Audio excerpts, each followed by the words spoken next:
Are you the kind of person who leverages a favour only to be a complete asshole after? Well, if you are, then you're in good company. Today we'll be sharing stories from our past, playing some games, and maybe even performing a live sketch or two.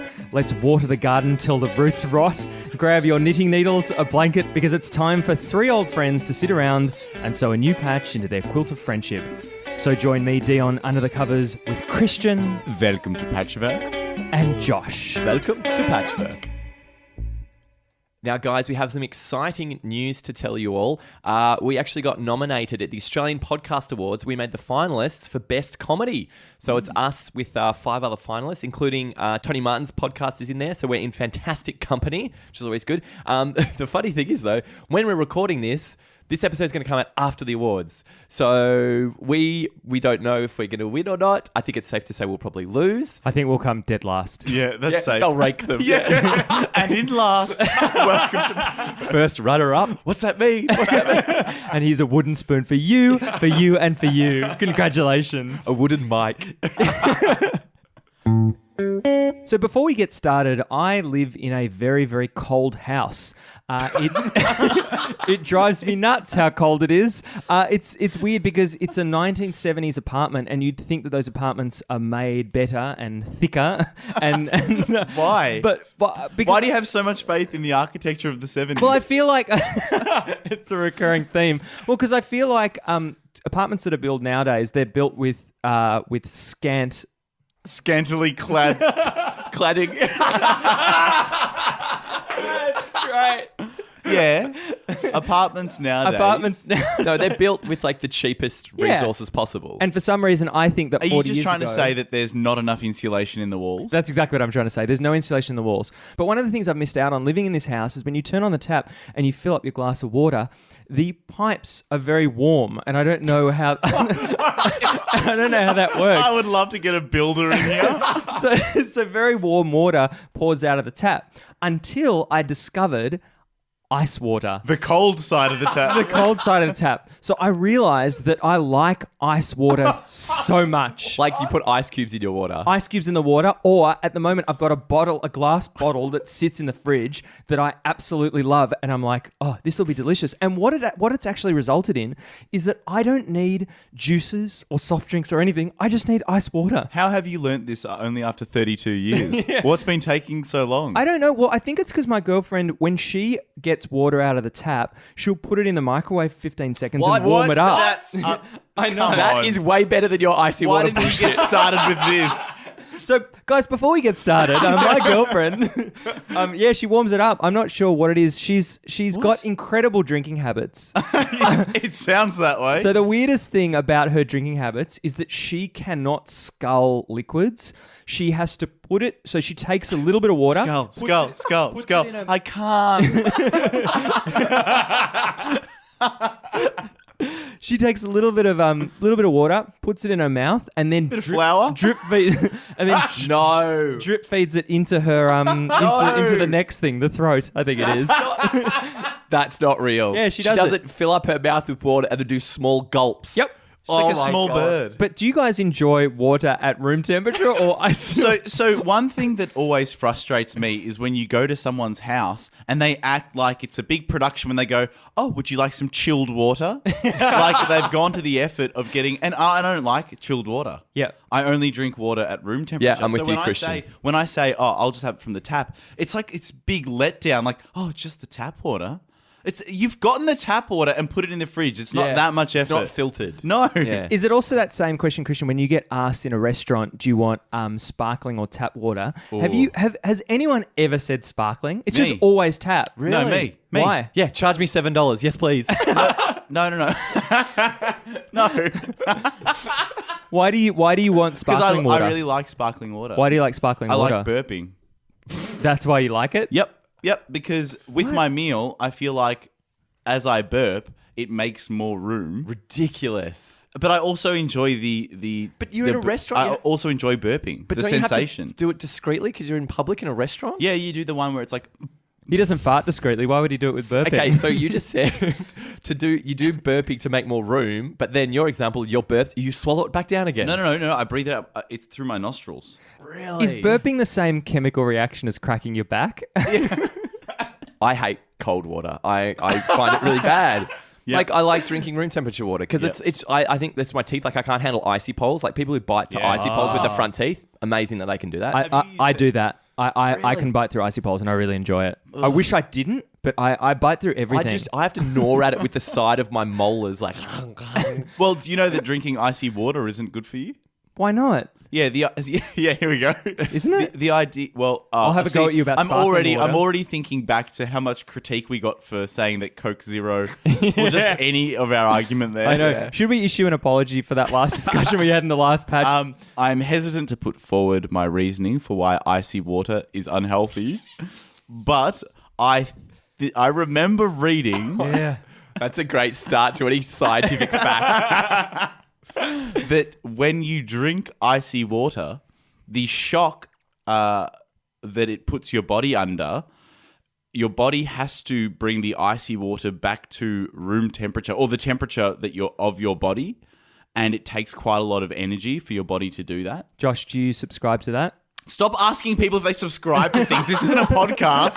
It's not a magazine that you can subscribe You said it so many times. What do you mean, in terms of the turn of last patch, phrase? You were like, Josh, do you subscribe? What's wrong with that? Dion, You don't think that's accurate English? It is, but stop saying it. Dion, Women's Day. Do you subscribe to that? Yeah, exactly. We ask people to subscribe to the podcast. Okay, do you know what? I've got a bone to pick with you.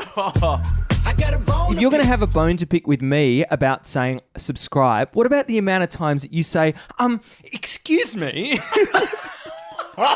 You say it so often. Excuse me? Yeah, you say that it's the same. Have you noticed that, Josh? So if you don't know, Josh brilliantly edits our podcast. Josh, have you noticed how many times Christian says, excuse me? No, not at all. Great. Thanks, Josh. I guess it's the same as Josh saying Dion.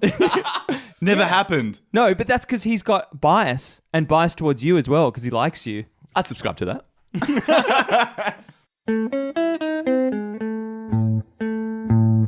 Christian, the other day I was looking at a piece of software on my computer and I mentioned that I really wanted this software and you were like, I've got this. I've got a license code.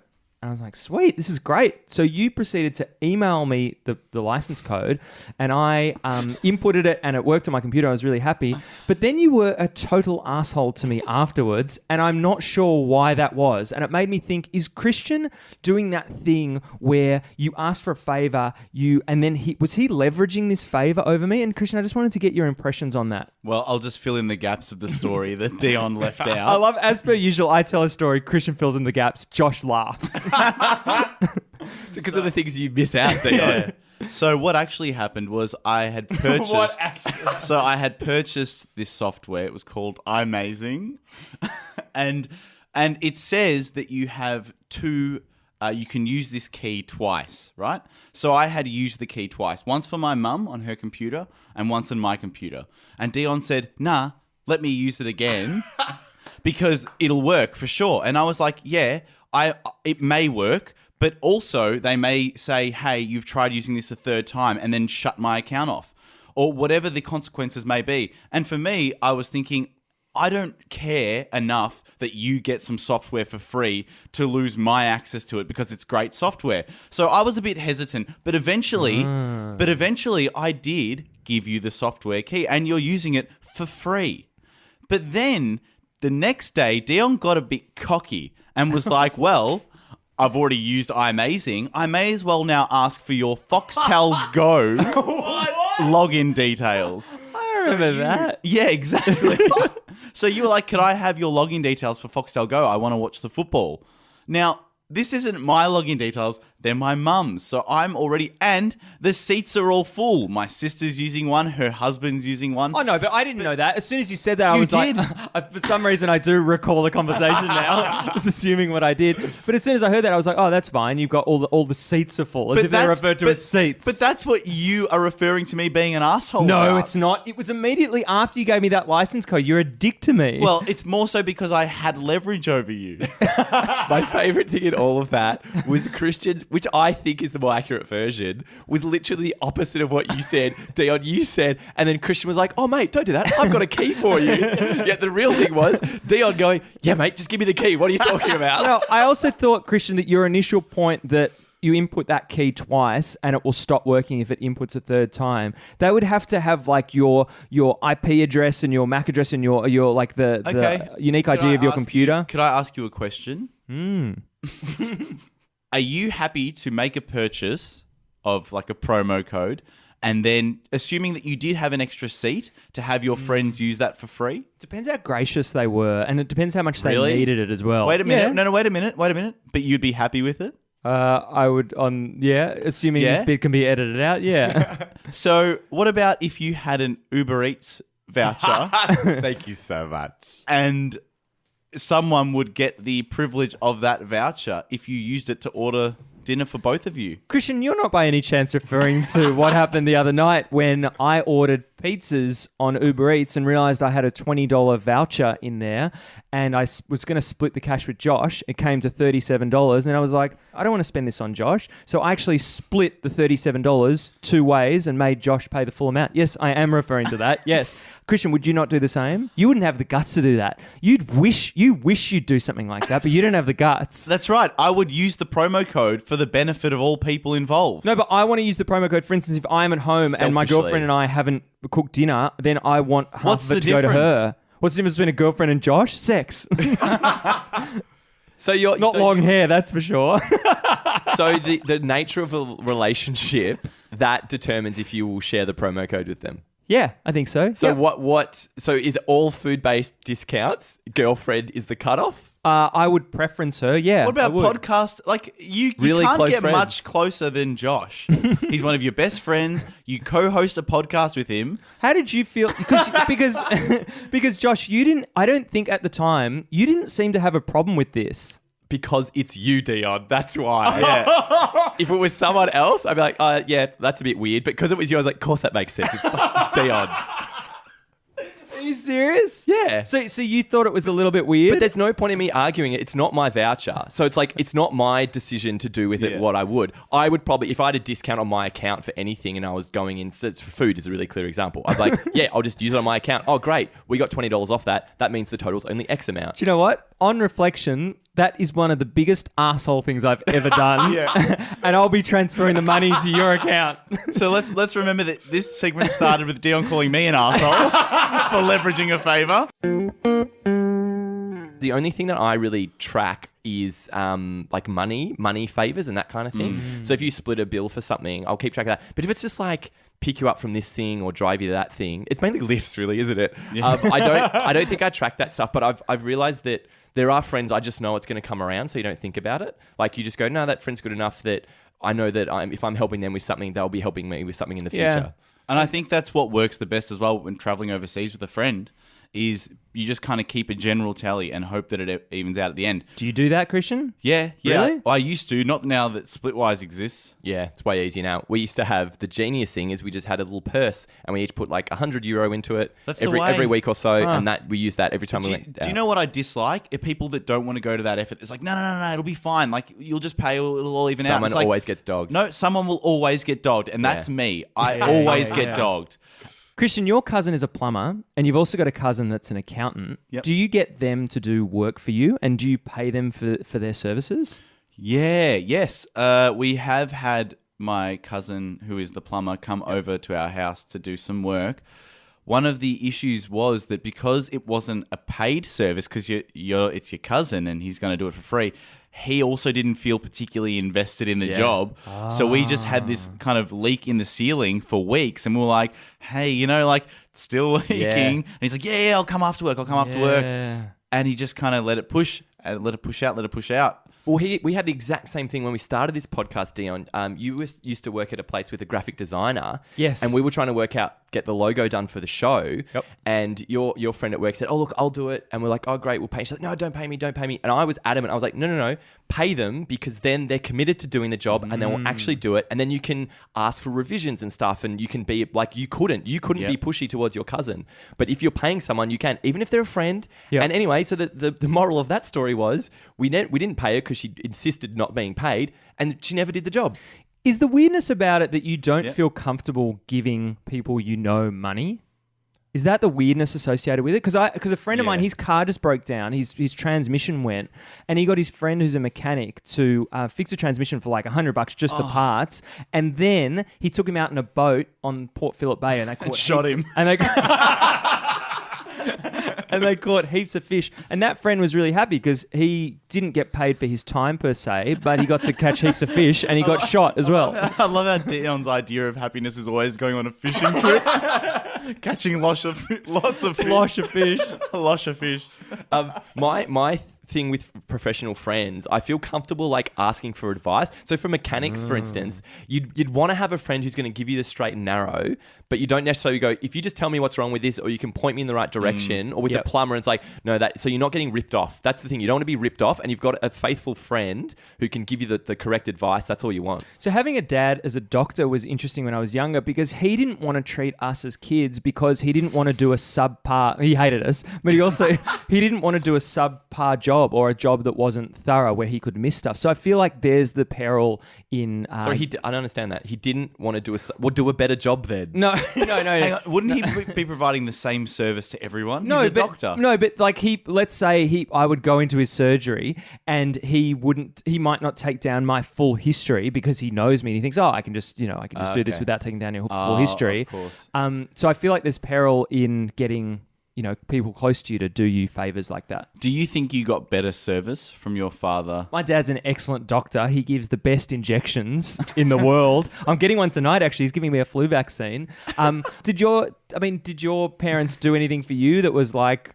Dad, car man, he's always been the arbiter of our cars in our family, and he's got a mate who's a good mechanic who sees him right, but Dad diagnoses everything, and if he can't fix it, cool, take it to my guy. And where do you meet these mechanic friends?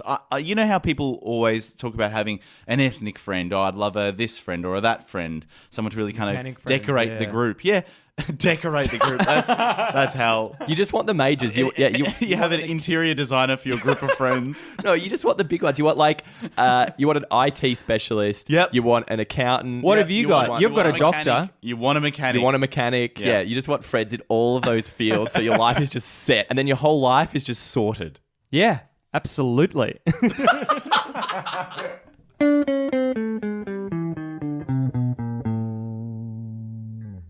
And now it's time for Oh Wow of the Week. Oh, wow. Oh, wow. Oh, wow. The stickers on fruit are actually...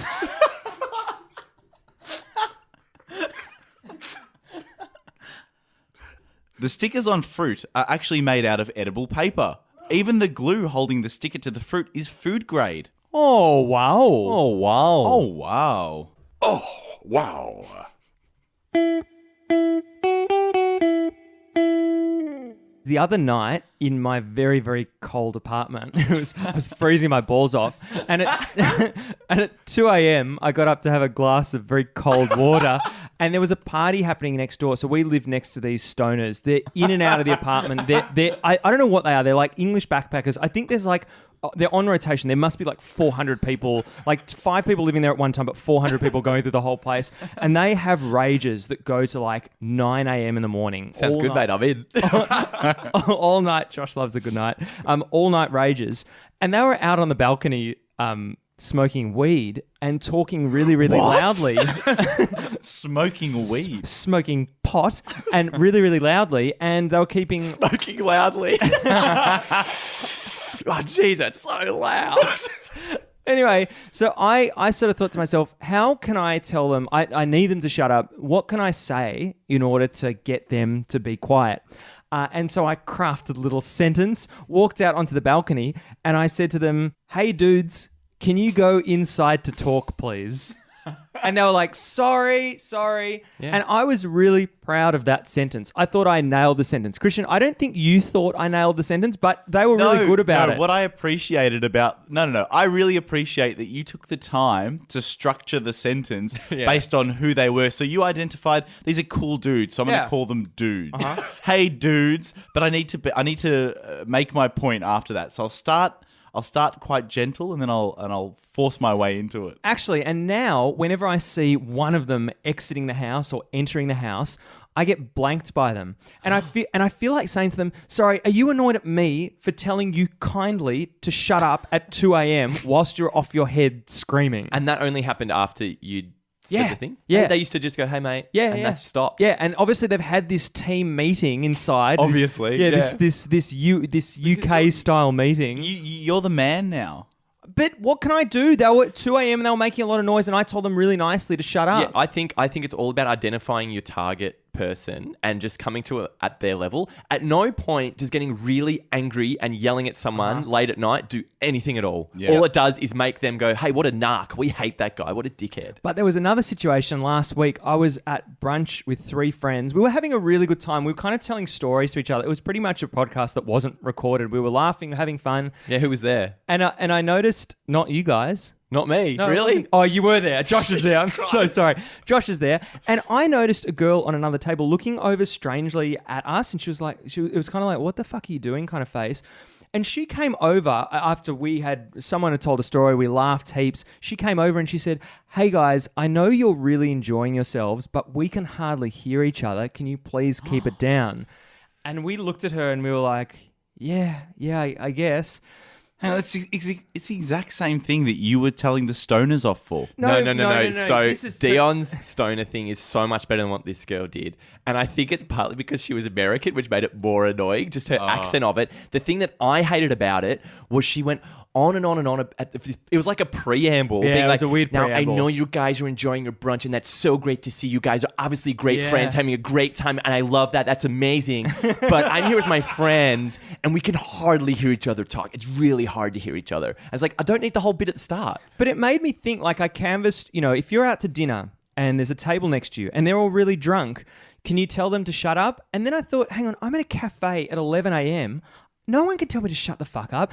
And what she should have done... What do you mean no one can tell you to shut the fuck up? Shut the fuck up. No, you're but in you're a cafe at 11 a.m. No, It's not a pub at 10 at night. Is that an American accent you've got you're doing, Christian? The problem is that we can't effectively judge how loud we were being. We don't know if their tolerance was low, because it didn't seem to me that we were being overly boisterous or being like those annoying people that everyone in the cafe is like, geez, these guys. Like, I thought we were just like, laughing every now and again at one of our stories. But what she should have done is she should have gone to the waitress and said, hey, those guys are pretty loud. Do you reckon you could tell them to... What? That's what she To should have dob done. on you? No, absolutely. I think she took the perfect approach in that situation. She went up to you. She was trying to be polite, and then she said, "Could you just keep it down?" Because maybe you guys were being psychotically loud. It was the way she did according it. to her. Did you have all the recording equipment set up as well? She was really patronizing, but also, I mean, when I go to the football, I get really into the football, and like not in the last year or 2 years or so, but I used to get told to shut up because I used to get stuck into my own team, and I used to be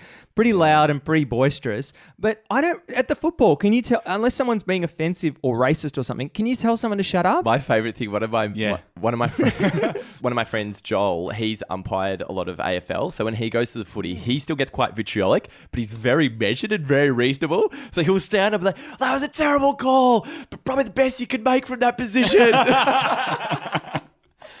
So back to the cafe stuff. I think if she had just been more, hey guys, I don't know if you know, but it's quite loud what you're saying. If you could keep it down, that'd be great. If it was all that's what it was, I would have appreciated it way more. Yeah. But then I was like, no, I think it's fair for you to be asked to be quiet. Yep. But why did you get so annoyed at it then? Because I agree with you. Because I didn't think we were being that loud. No. But even if you did think you were being loud, you had a problem with the way she approached it, right? With how she sort of talked down to us in a weird way. And the hyperbole of, we can hardly hear each other talk. Yeah. No, you definitely can hear each other. Is that being finicky though? Like, is that just us? Should we just get over that stuff, or can we continue to get annoyed? Yeah, at let's that stop stuff? doing the podcast then,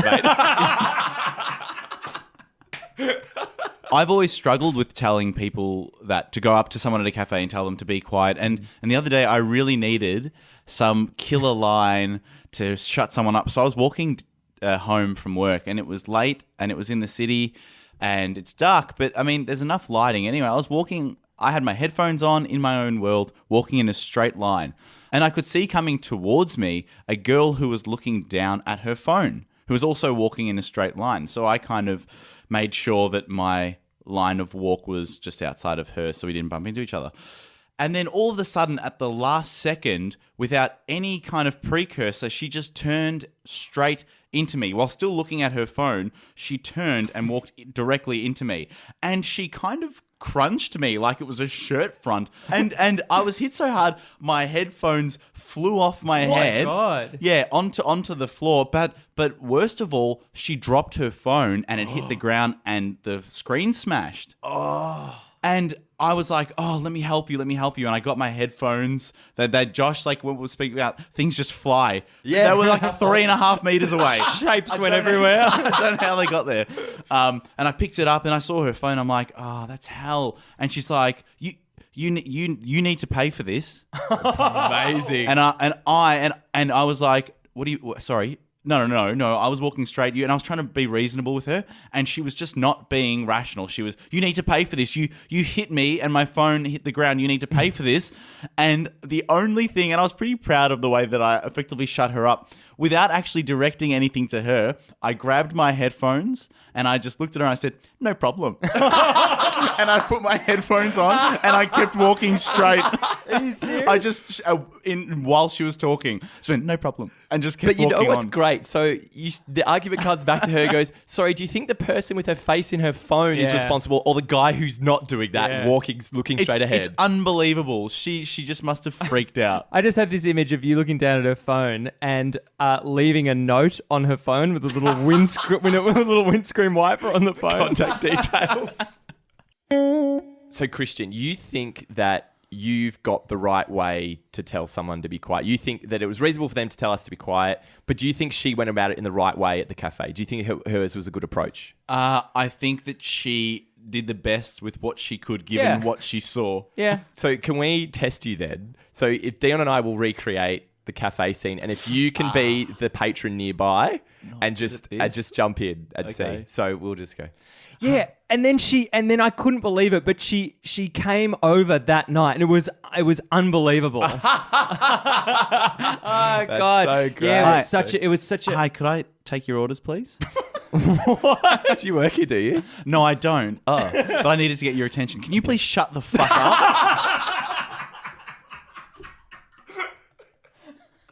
I think hers was better. That's great. No, wait a minute. Okay. You don't get off that easy. All right, Dion, talk to me. Tell me how you're supposed to do it. Talk to me, Christian. No, shut the fuck up. Talk to me. And we were making sort of this cake in the kitchen, and we couldn't believe it, but it blew up, and it blew up the whole oven. Hey, and it guys. was just nuts. Hey guys, sorry. That's a funny story. Yeah, I know. It's Sorry, great. guys. Yeah. Sorry, I don't know if you know, but you guys are being quite loud, so it'd be great if you could just keep it down a bit. That'd be awesome. Yeah, I guess. But you realise that, like, this is just We're in a public place. Yeah, we're just having a good It's time. 11 a.m. No. It's a cafe. This is my role play to tell you guys to shut up, not you guys to have a go. I know, and it's not working. We're having a go at you. How do you think that was then? I think that was okay. I think there's no good way to approach anyone. Dion, you're up. No, Fine. Josh. Hey, Christian, good good to looking. see you again. Why You've been eating olive yogurt, haven't you? Sorry? Olive yogurt? Yes, olive yogurt. Yeah, it's a new product. sorry, guys. Hey, my mum and dad are quite ill, and they're just trying to. They've come, like, this is the first time they've been out in 5 years, and they're really wanting some peace and quiet. Okay. If you keep it down, I'll give you $200 each. That's the way to do it. That's the way to do it. That's the way she should have done it. Sick parents and cash.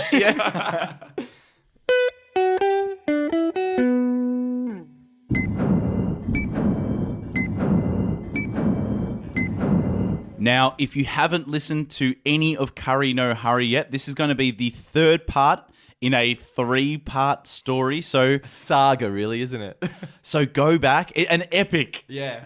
Go back to patch 25, listen to Curry No Hurry part 1 and 26 for part 2. And now it's time for the final installment of Curry No Hurry. Yes. They asked for 2 parts and I gave them 3. Previously on Curry No Hurry. So it's my first Saturday night off for a very long time, and I've decided I'm going to get some Indian, stay inside, watch some Netflix. So I go for a run, but I accidentally lock myself out, and I think, well, how am I going to get access to my house? So I run to Dion's house. He's not home. I run to Josh's house. Not home. I really have to go to the bathroom, decide I'm going to take a shit in Josh's front garden. But I have a change of heart. I make my way back home. I knock on my neighbour's door. I ask for her help, but we manage to get locked out of her apartment too. Welcome back to Curry No Hurry, the final instalment. 9:56 p.m. Like the colour of her cat's fur, my neighbour gingerly approaches the closed door. I hold my breath as her hand clasps the handle and pulls it downward. The door swings open. Thank God. It mustn't have locked. That's lucky. My neighbour's nervous laughter quickly peters out as our eyes meet and our minds begin to wrestle. I could sense her hesitation. She didn't want to hand a strange man her telephone, but cat punting aside, this was a good person. And she knew her only option was to pull the desperately outdated iPhone 5 out of her pocket and gesture it towards me. Like a victim confronted by a thief holding a desperately outdated knife, I raise my hands. No, that's okay. You do all the screen touching. Could you just type locksmith into Google? She does. Google produces a list of results within 0.006 seconds. Desperately attempting to have this interaction finish, I encourage my neighbour to just select the very first name in the search results. 10 p.m. Uneasily holding her iPhone 5 just below my dripping nose, my neighbour presses the speakerphone option. The line is open. Ring, ring. Ring, ring. Hello, overpriced locksmiths. This is Cockhead speaking. How may I take advantage of you tonight? Oh, hi, Cockhead. I'm locked out of my apartment in Brunswick East and would love some help. Is there any chance you'd be available to come out now? Absolutely. Let me first start by emphasizing that it's 10 o'clock at night and that you're about to be financially violated by my company. Oh, so you're available. That's great. So how much is it going to cost? Well, the call-out fee plus the labour plus the emergency call-out fee plus after hours plus weekend rates plus postage and handling, you're looking at about $400. Oh, Jesus. The figure cut through me like a knife. I could feel my welcome to patchwork instincts kicking in. Jeez, isn't 400 a bit steep? The cockhead paused. Well, to be honest, mate, it doesn't really sound like you're in a position to be haggling. I wasn't. I could see my neighbour's patience wearing thin. I needed to make a decision fast. What's the best price you can do? Well, if you pay cash, I'll do it for $350. Well, how about you do it for $350 and I pay by card? All right, $350. Someone will be out there in 30 minutes. 10:15 p.m. After thanking my neighbour and promising to buy her a bottle of wine, which I will eventually never do, I sit on the cold concrete entry of my building and reflect on the night that could have been. I hadn't given the locksmith my any mobile number for reference, so I was relegated to waiting the entire 30 minutes, sitting with my cheek pressed against the glass. My face cheek.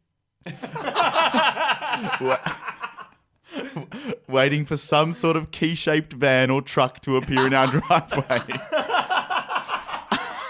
I killed the time by doing some warm-down exercises, stretching, playing the drums on my legs, and of course, trying not to shit my pants. 10:47 p.m. Like a man stranded at sea, seeing a boat for the first time in months, the sound of the locksmith's van roused me from my exhaustion-induced semi-catatonic state. What? Who's there? What day is this?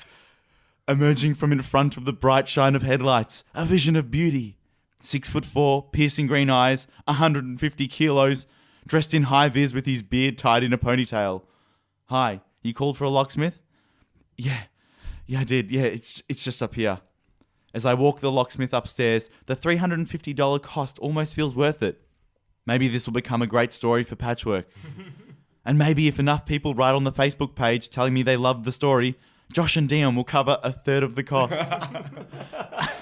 As the locksmith begins his grand charade and unpacks his tools, I knock on the door a few more times just to make sure my housemate hasn't just been sitting on the toilet for the last 3 hours. Thank God. No response. The locksmith grabs for his first implement and begins working away at professionally picking my lock. As I'm watching this strange man break into my apartment, it strikes me. The locksmith hasn't even asked how I locked myself out, or in fact, whether I actually live here. What's going on? Is there a flaw in the locksmith system? Could I have broken into anyone's home? Maybe I'll get him to break into White Lady's house so I can steal that ginger cat and smash her iMac to pieces. Serves her right for being so generous with her time. He takes all of 30 seconds for the locksmith to earn his $350. He unlocks the door and pushes it open for me. The familiar smells of 3 hours ago. The corridor mirror, the smoke detector, the front door mat. It all looks just how I remembered it. I'm home. In the excitement of watching my apartment be professionally broke into, I didn't hear the footsteps coming up the stairs behind me. Oh, no. What's going on here? I turn my head around and my heart sinks. Standing in front of the locksmith, who is now beginning to pack away his tools, is my impeccably dressed and gloriously dry housemate Lucas. In his hand, as if fate is teasing me, his house keys. 10:54 p.m. Still hasn't taken a shit. $350 and an absurdly relieving bowel movement later. I sit on the very couch where Curry No Hurry was to have taken place. Lucas walks toward me holding a glass of whiskey. God bless him. He's a good kid. One day he'll have a wife and kids of his own and he'll tell them this story. I look at my clock. 10:54 p.m. You know what? It's Saturday night. I don't care what time I go to bed. I'm having my curry, no hurry. I open Uber Eats. This place is still open. Indian Kitchen Restaurant and Cafe. What a generic sounding restaurant name. A quick scroll. Everything's sold out except for one item. No, it's not the eggplant peshwari. It's the quick pick deal. I order my generic sounding meal from the generic sounding restaurant and jump into the shower. 11:05 p.m. I'm dressed in an oversized jumper, comfy track pants and thick woolen socks. I turn on the TV and pull up David Attenborough's Life, Episode 1, The Challenges of Life. The irony makes me chuckle to myself. My night has been almost identical to the plight of the chin-strap penguin, who constantly fears being consumed by the leopard seal. And just like the chin-strap penguin, I check the status of my Uber Eats order. My driver is right out the front. I bounce over to our balcony and peer over the edge. I see an Indian man approaching the glass door to our apartment. We don't have a buzzer system, so I leap through our door, down the communal stairs, past White Lady's closed apartment door, and towards the glass security door. I'm smiling the entire way down. I throw open the door just as the man is opening it. Hey, mate, how you going? Good, thank you. And you? Yeah, better now. You wouldn't believe the night I've had. I reach out and pull at the black canvas bag the man's holding. Well, dude, what are you doing? Sorry, I'm just grabbing my food. Mate, we don't all work for Uber. Confused, I then see my actual Uber delivery man walking down the driveway. The Indian man whose bag I just pulled brushes past me and into his apartment. Mortified, I wait patiently for the man holding an actual Uber bag to present it to me. He had a very thick Australian accent. I grab it from his hands and slime my way back up the stairs to my apartment. I take a well-deserved final seat on my lounge room couch, open my Uber bag, and take a deep, reinvigorating breath in. The worst is now behind me. It's finally here.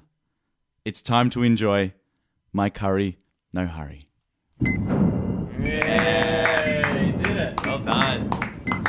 Now, Dion and I have got a bundle of questions about curry, no hurry. And I've got some questions for you too as well, don't forget. Yes, so we'll be coming to those in a later patch, so stay tuned for that, but that should be a lot of fun to get to the bottom of curry, no hurry. Really, really good. You know what's really, really good? Really, really good. You know what's really, really good? You know what's really good? When the second flush finishes the job. Really good. Really good. Do you know what's really good? Pulling off a Band-Aid to reveal a well-healed scab. Really good. Do you know what's really good? When your partner goes out and you have the whole night to yourself. Really good. Really good. We love hearing your really goods, so make sure that you jump on our Facebook page, Instagram, Twitter. Just respond to our Really Good Fridays. We post them every fortnight. And similarly, we release our episodes every fortnight on a Wednesday. You know what Gina Andriani thinks is really good? When you fall asleep on public transport, wake up in a panic thinking you've missed your stop, but then realise there's still one more to go. Really good. And you know what Katie Sam thinks is really good? Proving the mature age student wrong. Really good. And you know what Rebecca Stasinowski thinks is really good? When you wash your car and the countdown timer finishes just as you complete the spot-free rinse. Really good. Really good. Really good. You know what's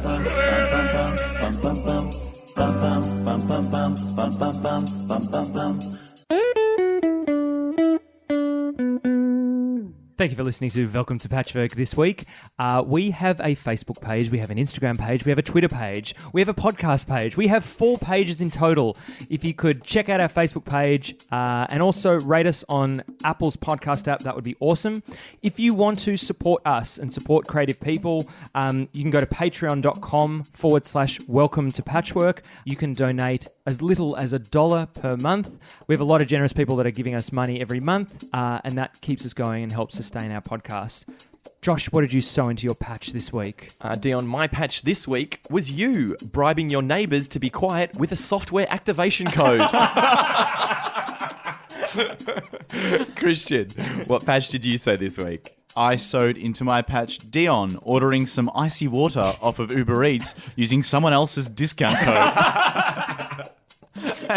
and Dion, what did you sew into your patch this week? Christian, I sewed into my patch this week. Me saying to Christian, dude, why didn't you just find the nearest McDonald's and shit there? Thank you for listening to Welcome to Patchwork. I've been Dion. I've been Josh. And I've been Christian. Goodbye. Goodbye. Goodbye.